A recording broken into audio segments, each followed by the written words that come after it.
वाशिम तालुक्यातील तामसी उपखंडात श्रीराम प्रतिष्ठापना अक्षदा कलशाची शोभायात्रा निघाली. वाशिम 1 जानेवारी 22 जानेवारी 2024 रोजी होणाऱ्या प्रभू रामचंद्राच्या प्राणप्रतिष्ठा सोहळा निमित्त घरोघरी भाविक भक्तांना देण्यात येणाऱ्या अक्षदा कलशाची तामसी उपखंडामध्ये भक्तिमय वातावरणामध्ये शोभायात्रा काढण्यात आली.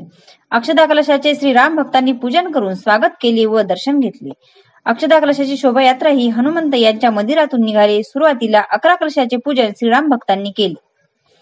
त्यानंतर संपूर्ण गावातून प्रभात फेरी काढण्यात आली. यावेळी ग्रामस्थांना अक्षदा वाटप करण्यात आल्या. या यात्रेत सहभागी होण्यासाठी तामशी उपखंडातील सोनखास व झाकलवाडी, गिव्हा, वाळकी, दोडकी, हिवरा गणपती, तांदळी, सावरगाव, श्रीराम, श्रीगिरी, जांभूर्ण या गावातून श्रीराम भक्त अक्षदा कलश नेण्यासाठी आले होते. त्यावेळी गावातील भक्त वारकरी मंडळी, प्रतिष्ठित नागरिक मोठ्या संख्येने उपस्थित होते. टाळ मृदंगांच्या निनादामध्ये हजारो भाविक भक्तांनी दिल्या जय श्रीराम घोषणेने तामसी गाव दुमदुमून गेले होते. शोभायात्रेचा समारोप महाआरती करून करण्यात आला. त्यावेळी स्वयंसेवक भिकाजी ढगे यांनी अक्षदा कलशाचे पूजन केले. माता भगिनींनी आपल्या घरासमोर अयोध्या येथील पूजित कलशाची पूजा करून दर्शन घेतले.